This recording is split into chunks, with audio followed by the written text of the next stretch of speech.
Les affiches et les bandes annonces publiées étaient des semaines à l'avance. Il n'est donc pas étonnant que les 7 grandes productions au grand écran prévues pour la fête du printemps soient attendues avec impatience.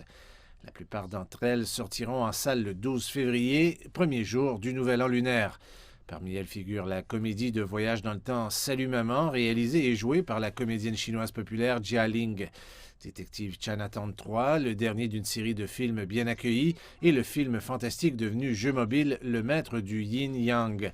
Boonie Bears, The Wildlife, le dernier opus de la franchise de comédie d'animation chinoise.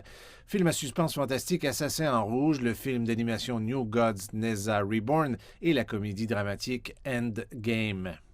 La plupart des personnes réservent des billets à l'avance sont des cinéphiles dévoués. Ils préfèrent voir des films en salle et ils sont aussi assez spécifiques dans leur choix. Certains aiment les romans policiers et les thrillers policiers, tandis que d'autres préfèrent les films d'animation et les histoires fantastiques. Ils vont tous trouver ce qu'ils recherchent. J'ai hâte de voir le film Neza Reborn. C'est un film d'animation.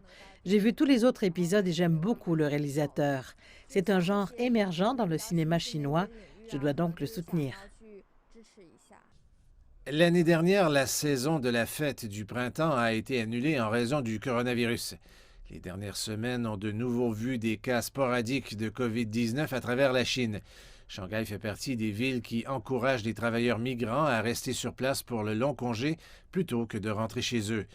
Le box-office chinois a poursuivi sa solide croissance en janvier après avoir atteint un niveau record pour les bénéfices du Nouvel An. Les recettes totales au box-office pour 2021 ont dépassé 3 milliards de yuan, soit environ 460 millions de dollars américains. Et l'industrie espère que cette tendance se poursuivra, même si le public se rendant dans les salles de cinéma sera soumis à des mesures strictes de prévention du coronavirus.